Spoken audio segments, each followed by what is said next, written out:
Assalamualaikum warahmatullahi wabarakatuh.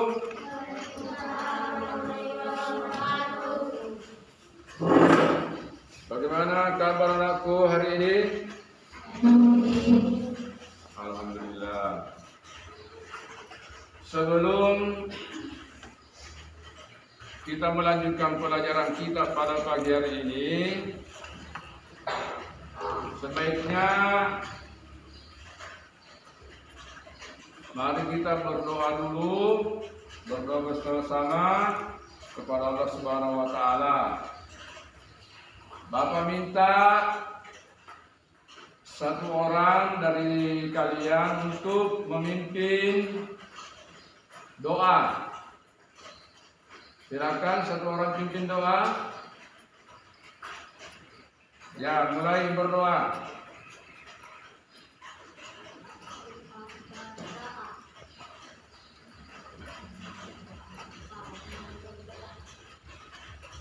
Ya, keras suaranya. Dilihat aja yang ada di buku tulis kalau udah dihafal.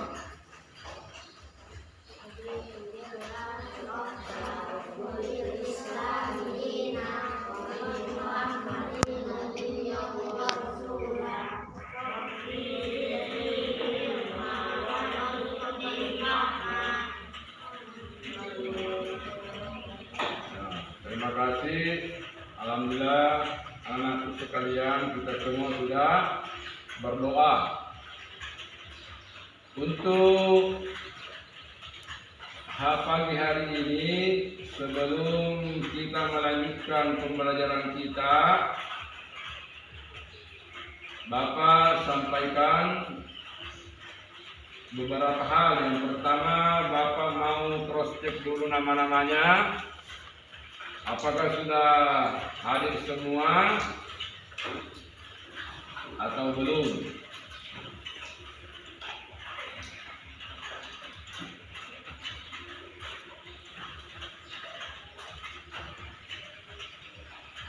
Dari ujung sana, sebutkan namanya, hadir. Ya, sebutkan namanya. Ya. Oke, lanjut. Ya, Sheila. Lanjut. Ya. Namanya sebutkan. Ya. Herman. Ya.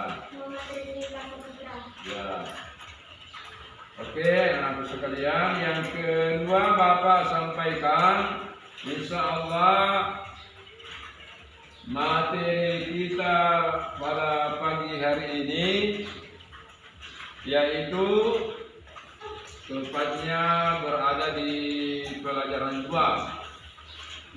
Dilihat bukunya, apa di pelajaran 2 itu? Ya, mengenal nama-nama Allah. Ya.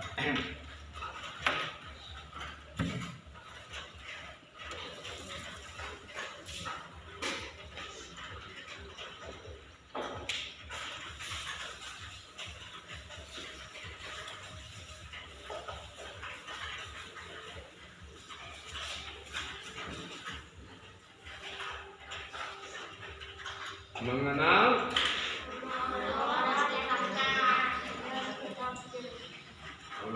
nama Allah dan kitabnya.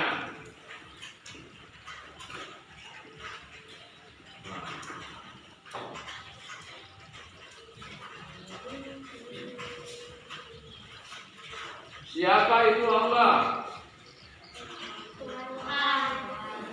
Ya, Tuhan kita semua, Tuhan seluruh makhluk yang ada baik di langit maupun yang ada di bumi. Jadi mengenal nama Allah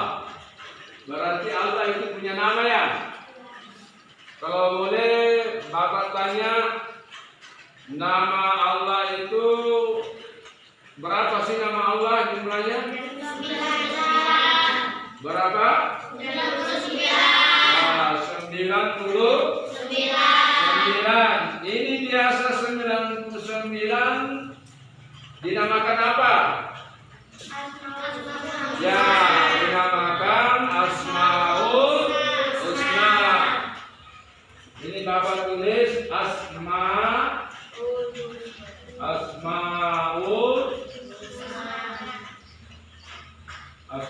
Husna. Nah, di sini Asmaul Husna ada dua kata. Satunya asma, yang kedua al-husna. Kalau asma apa artinya?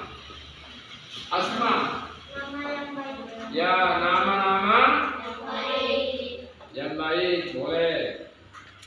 Al-husna, ya. Jadi anak sekalian, di situ berkata kalau asma nama-nama, kalau al-husna yang indah, yang baik. Nah, jadi Allah itu mempunyai beberapa nama, semuanya baik namanya, tidak ada yang jelek namanya Allah. Semua baik. Nah, itu terhimpun semua di dalam Asmaul Husna. Mulai dari lafaz Allah sampai Dzul Jalali wal Ikram. Nah, itu semua kayak di Al-Qur'an, Innallaha Ghafurur Rahim. Nah, di situ ada 3 nama Allah. Nama Tuhan, ada Allahnya, ada Ghafur, ada Rahim. Ghafur artinya Maha Pengampun, Rahim Maha Pengasih atau Maha Penyayang, Rahim. Nah, jadi itu bagian semua daripada Asmaul Husna. Jadi anak sekalian, mengenal nama Allah, artinya kita sudah kenal nama Allah ya. Kita sudah kenal. Kalau di pelajaran kita sekarang ada berapa nama Allah yang masuk daripada jumlahnya yang 99? Ada? Bisa disebutkan yang pertama apa? Yang pertama Al-Mumit. Ya. Terus lanjut. Ya, Al-Hayyu. Lanjut. Yang ketiga Al-Qayyum. Yang keempat Al-Ahad. Nah, inilah 4 nama-nama Allah dari jumlahnya yang 99 yang kita pelajari. Kenapa hanya 4 dipelajari di buku kalian? Karena tidak muat, tidak bisa dibahas semuanya. Jadi mulai kemudian sekalian dulu kelas 1 SD sudah dikenalkan nama Allah. Naik kelas 2 dikenalkan lagi nama Allah. Yang lain, kemudian naik kelas 3 dikenalkan nama Allah lagi yang lain. Naik kelas 4 dikenalkan lagi nama Allah yang lain. Naik di kelas 5 dikenalkan lagi nama Allah yang lain. Nanti setelah naik kelas 6 nanti dikenalkan lagi nama Allah yang lain sampai nanti selesai nama-nama Allah itu sampai 99. Jadi di SMP masih belajar, makanya perlu dihafal. Perlu dihafal itu Asmaul Husna. Itu di Al-Qur'an, besar itu, di situ ada Asmaul Husna ya. Nah, di situ ada Asmaul Husna. Nah, itu nanti dipelajari secara bertahap dengan sekalian. Nah, untuk kali ini di pelajaran kita di bab 2 hanya 4 nama. Kalau boleh Bapak tanya, kalau siapa yang tahu artinya al-mumit? Al-Mumit. Apa artinya Mumit? Yang maha mematikan. Nah, jadi Al-Mumit yang maha mematikan. Kalau Al-Hayyu, ya yang maha hidup. Kalau Al-Qayyum, yang maha berdiri. Kalau Al-Ahad, ya yang maha esa. Jadi keempat nama Allah ini Asmaul Husna. Yang pertama Al-Mumit. Al-Mumit artinya maha mematikan. Apa kandungannya itu Al-Mumit? Apa itu Al-Mumit? Maksudnya apa itu Allah maha mematikan?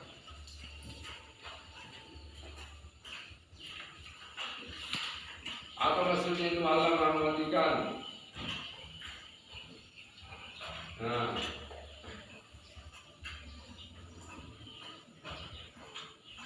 maksudnya Allah itu maha mematikan artinya ya setiap yang bernyawa pasti akan mati.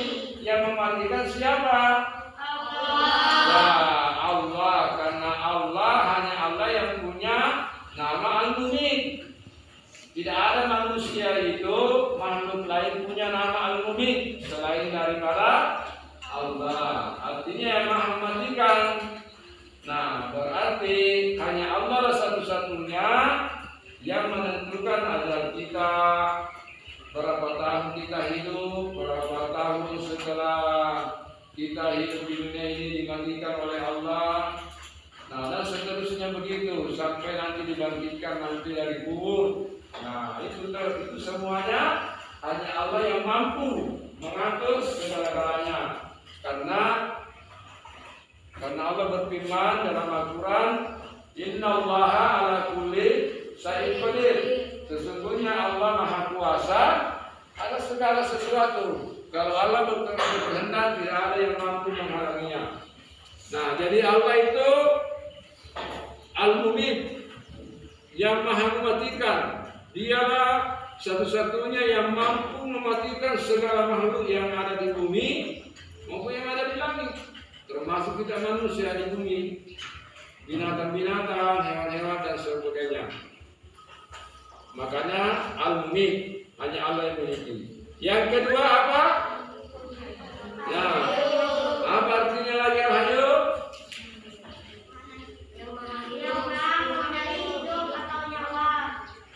Yang maha ya, yang maha hidup.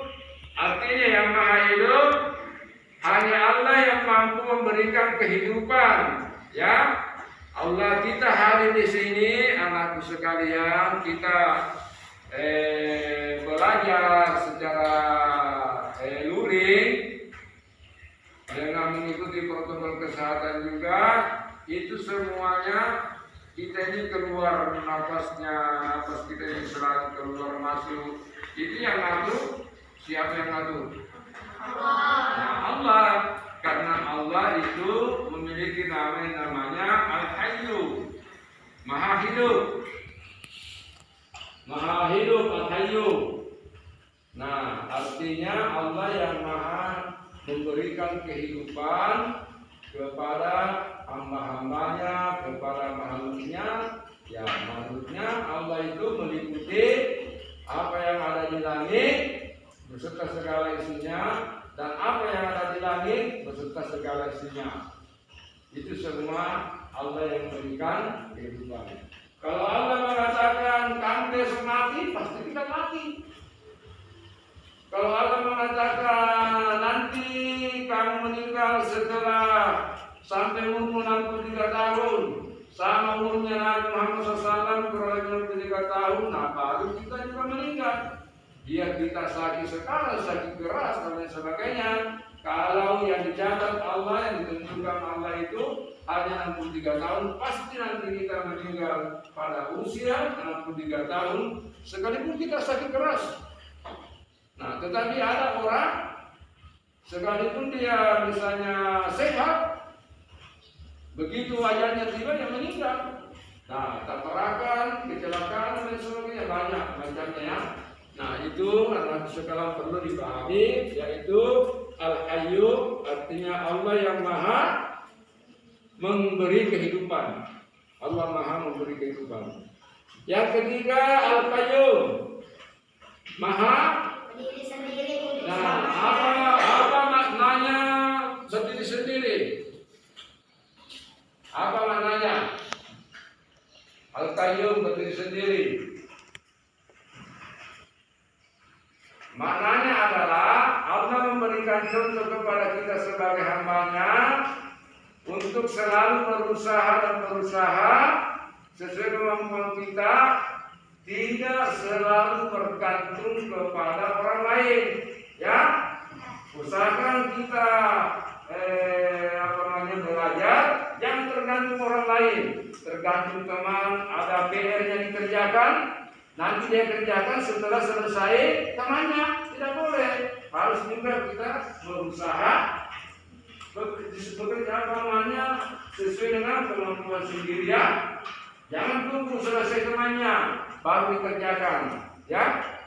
Nah, jadi Nabi sekalian, itulah contoh yang Allah berikan dari salah satu namanya, yaitu Al-Qayyum, Maha berdiri sendiri. Jadi Nabi sekalian, usahakan hidup ini jangan terlalu banyak bergantung kepada orang lain. Ya, termasuk jangan terlalu bergantung kepada saudara kita, orang tua kita. Kalau kita nanti sudah dari mulai kecil sudah berusaha. Nah, jangan ibunya semua, ibunya yang memasak, ibunya yang mencuci, ibunya yang menjemur, ibunya cuci piring, semua segala-galanya ibunya, kakaknya. Nah, jadi nanti sekalian harus membantu supaya juga bisa hidup nanti secara mandiri, berdiri sendiri. Nah, nanti kalau sudah berkeluarga, sudah makan, tidak mencuci piring, dan tahu cuci piring, karena tidak terbiasa. Nah, habis tidur, baik anak perempuan maupun anak laki-laki, usahakan jangan keluar dari kamarnya sebelum dibereskan tempat. Jangan tunggu bapaknya, jangan tunggu ibunya, jangan tunggu kakaknya. Nah, kalau ditunggu orang tua, ditunggu kakak perbaiki semua, kapan berdiri sendirinya? Sedangkan berdiri sendiri karena sekalian, sebagaimana nama Allah tadi salah satunya Al-Qayyum, Maha berdiri sendiri, artinya Allah memberikan contoh kepada kita supaya kita selaku hamba itu tidak bergantung kepada orang lain. Mulai dari kecil belajar. Itu kan ada di gambarnya buku kan, buku pelajaran habis tidur dia memberesin tempat tidurnya, baru pergi mandi, baru ke sekolah. Nah, jangan sarapan paginya sudah kelas 5 masih disuapin. Kapan berdiri sendirinya? Nanti SMP masih disuapin. Nah, jadi anak sekalian, mulai dari kecil diusahakan berdiri. Kalau perlu, usahakan pulang sekolah, cuci sendiri pakaiannya. Jangan orang tua semua, ya. Usahakan belajar, usahakan biasakan mandiri. Bukan berarti kita sombong, tidak. Harus belajar mandiri mulai dari kecil. Kalau tidak belajar, nanti sampai dewasa, sampai kakek-kakek masih mau dicucikan bajunya, masih mau dimasakkan, tidak tahu memasak. Nah, itu hikmahnya Allah memiliki nama Al-Qayyum, yaitu Maha berdiri sendiri. Kemudian yang keempat di pelajaran itu adalah ada nama Al-Ahad. Al-Ahad salah satu nama Allah itu termasuk banyak di Al-Quran. Ada surah, anak itu pasti hafal. Surah Al-Ikhlas. Bismillahirrahmanirrahim. Qul huwallahu ahad. Ahad. Nah, Ahad adalah artinya Esa, Maha Esa. Ahadun artinya Maha Esa. Kalau Al-Ahad Maha Tunggal, boleh sama Tunggal Esa. Itu maknanya. Nah, artinya Al-Ahad Maha Esa berarti tidak ada Tuhan selain Allah Subhanahu wa Ta'ala. Nah, itu namanya Al-Ahad Maha Esa. Nah, apa hikmahnya Al-Ahad? Apa hikmahnya Allah memiliki nama Al-Ahad? Yang Maha Tunggal atau Esa, yang tetap menyendiri dan tidak ada sekutu baginya. Ya, jadi maknanya Allah itu memiliki Al-Ahad, artinya Maha Esa. Maha artinya itu tidak ada lagi, ya. Misalnya Maha Esa, Esa kan satu, tunggal. Artinya tidak ada lagi Tuhan selain Allah. Nah, jadi makanya Al-Ahad Maha Esa. Jadi artinya Maha Esa. Nah, sama tadi Al-Qayyum. Artinya Maha berdiri. Jangan lupa disebut Maha, ya. Maha artinya tidak lagi di atasnya. Maha Tunggal. Artinya tidak ada lagi yang tunggal di atasnya. Selain daripada Allah Maha Esa, tidak ada lagi yang sendiri, yang Esa selain daripada Allah. Sehingga la syarika lahu, tidak ada sekutu baginya. Artinya tidak ada sekutu bagi Allah. Kita tidak boleh menyekutukan Allah. Kalau ada yang menyekutukan Allah, berarti imannya itu rusak. Sudah rusak imannya, sudah termasuk musyrik. Musyrik artinya menduakan Tuhan. Artinya dia juga minta kepada Allah, dia juga minta di bawah pohon, berdoa di bawah pohon, di batu besar, dianggap keramat, dia juga berdoa di situ, minta juga di situ, minta juga kepada Allah. Nah, Allah itu tidak mau dikasih begitu. La syarika lahu, tidak ada sekutu baginya, tidak boleh disekutukan Allah. Kalau ada coba-coba menyekutukan Allah, berarti dia termasuk musyrik, tidak diterima segala ibadahnya. Kalau orang muslim meninggal, ya mati kafir. Mau nggak kita mati kafir? Tentu kita tidak mau mengalami yang namanya mati kafir. Kita mau mati dalam Islam, dalam keadaan beriman, bertakwa kepada Allah SWT. Ini yang kita inginkan pada saat-saat nanti kita mau meninggalkan dunia ini. Nah, jadi anakku sekalian, 4 macam dari 99 nama Allah Subhanahu wa Ta'ala yang termasuk di pelajaran kita di kelas 5 pelajaran 2, hanya 4 poin yang kita bahas. Yang pertama Al-Mumit, yang kedua Al-Hayyu, yang ketiga Al-Qayyum, yang keempat Al-Ahad. Nah, kemudian ini nanti dihafal, ya. Dihafal. Nanti juga Bapak berikan tugas PR di rumahnya, ya, dikerjakan di rumah nanti. Nah, kemudian di sini mengenal nama Allah. Kita sudah kenal nama Allah. Kemudian dan kitabnya. Nah, kitabnya Allah itu biasa dengar istilah kitab samawi. Kitab samawi itu mulai dari kitab Zabur, kitab Taurat, kitab Injil, kitab Al-Quran, termasuk Suhuf.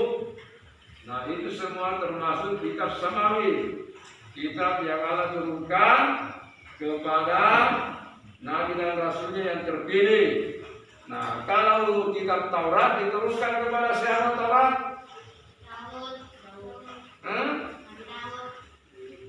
Kalau Taurat diturunkan kepada Nabi Musa.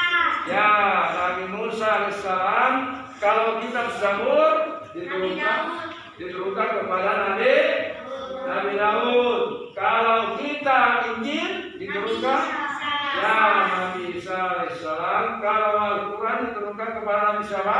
Nabi Muhammad.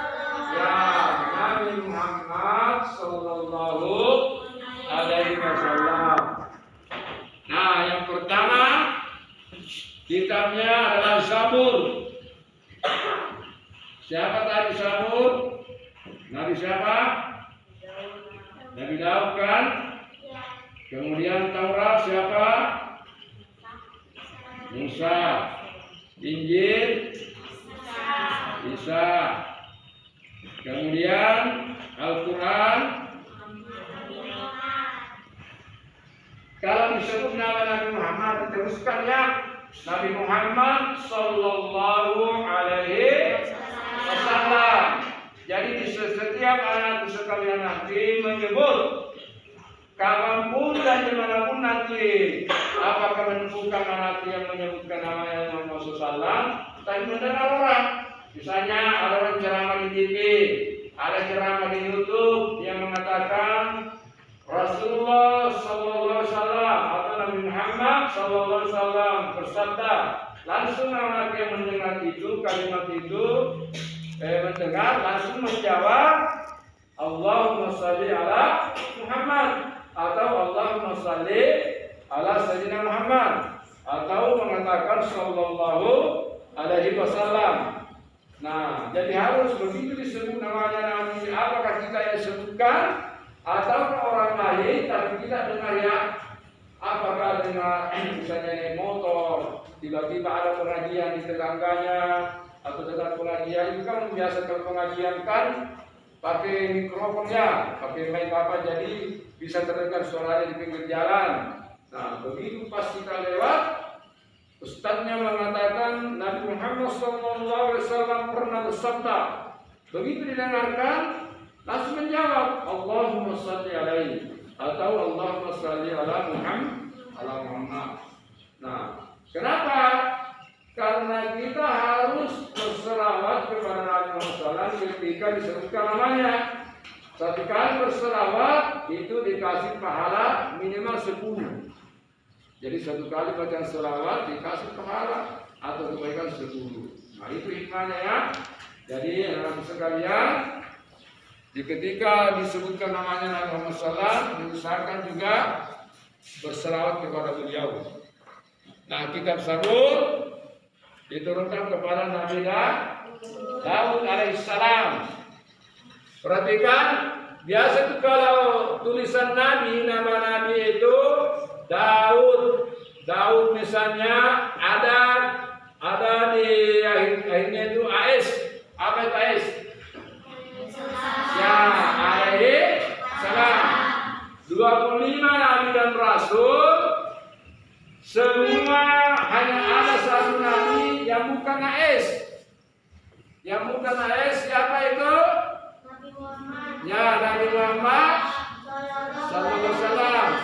Kalau Nabi Muhammad SAW adalah SAW Sallallahu, S-nya Sallallahu, A-nya alaihi, W-nya wasallam Sallallahu Alaihi Wasallam. Kitab yang paling terakhir itu adalah kitab Al-Quran yang setiap hari, setiap malam kita selalu baca. Apakah di masjid, di rumah, apalagi yang anak sekalian yang masih belajar di masjid di TKTP Al-Quran pasti selalu mengaji, ya. Nah, pasti selalu mengaji. Yang kita baca itu adalah ayat-ayat Allah dari kitabnya, namanya Al-Quran. Al-Quran pun banyak namanya. Bisa namanya Al-Quran itu Al-Azim, Al-Furqan, sama semua itu. Al-Quran, Al-Furqan, pokoknya Al-Aziz itu semua bisa termasuk semua nama-nama Al-Quran. Jadi Al-Quran itu juga banyak namanya. Nah, banyak namanya itu Al-Quran. Jadi anakku sekalian, sudah paham semua. Daud, kemudian Taurat, Musa alaihissalam, kemudian Injil, Isa alaihissalam, kemudian Al-Quran adalah Nabi Muhammad Sallallahu Alaihi Wasallam. Inilah sebenarnya mengenal Allah. Pelajaran kita hari ini apa kesimpulannya? Yang pertama, Kita mengenal Allah melalui kitab dan namanya. apa ulangi?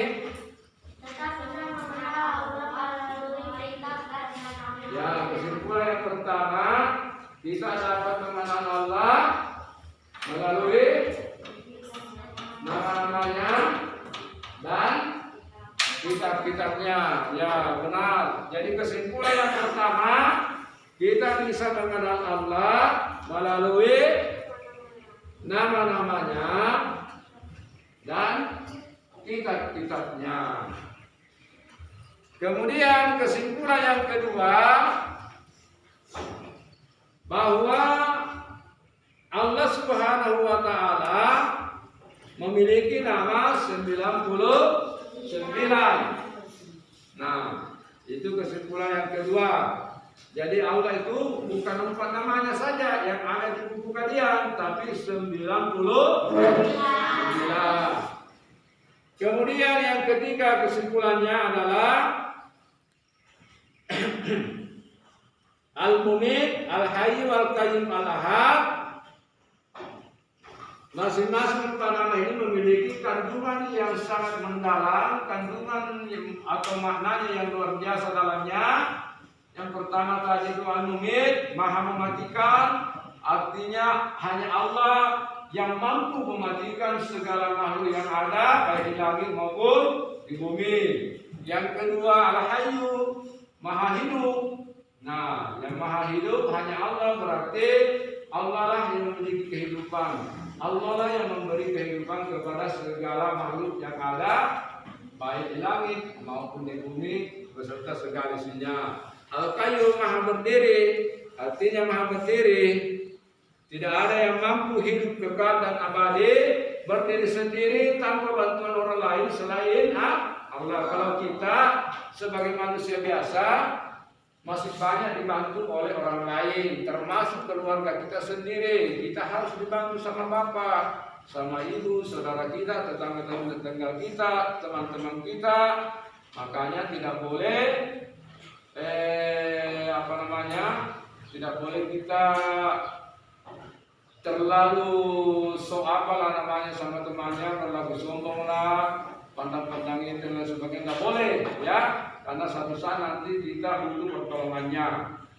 Nah, jadi yang keempat adalah Al-Ahad, artinya Maha Esa. Nah, Maha Esa atau Maha Tunggal. Anak-anak sekalian, itulah beberapa kesimpulan tadi. Kemudian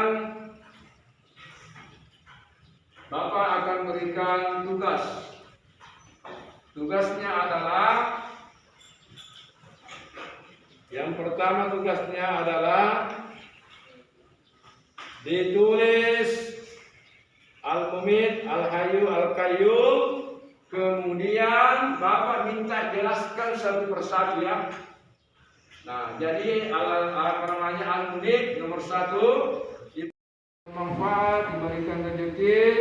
Kemudian yang terpenting adalah bagaimana supaya Allah ini menghilangkan ujian ini. Artinya sudah sampai ujian ini, semoga kita semua dapat belajar kembali secara normal sebagaimana biasanya. Amin ya rabbal alamin. Mohon maaf kepada Nabi sekalian, bila mana pertemuan pembelajaran hari ini ada kekurangannya Bapak, maka Bapak mohon maaf yang sebesar-besarnya. Begitupun kepada Nabi sekalian, kalau ada tadi yang merasa dirinya terlambat, insyaallah Bapak mohon pertemuan selanjutnya usahakan jangan lagi terlambat ya. Nah, itu yang Bapak harapkan. Untuk mengakhiri pelajaran ini, mari kita bersama-sama mengucapkan hamdalah, alhamdulillahirabbil alamin. Wassalamualaikum warahmatullahi wabarakatuh. Ya, silakan keluar anak sekalian, jangan kerumun satu-satu, bergilir keluarnya. Nah, sudah tuh, ya bergilir keluar. Ya bergilir. Tidak usah jalan tangan begini aja ya. Ya. Silakan berdiri langsung ya, kalau ada jemputannya ya langsung. Jangan jalannya, jangan turun ya. Ya, salam. Hati-hati. Jangan turun ya. Jaga jarak. Ya. Ya. Lihat ya.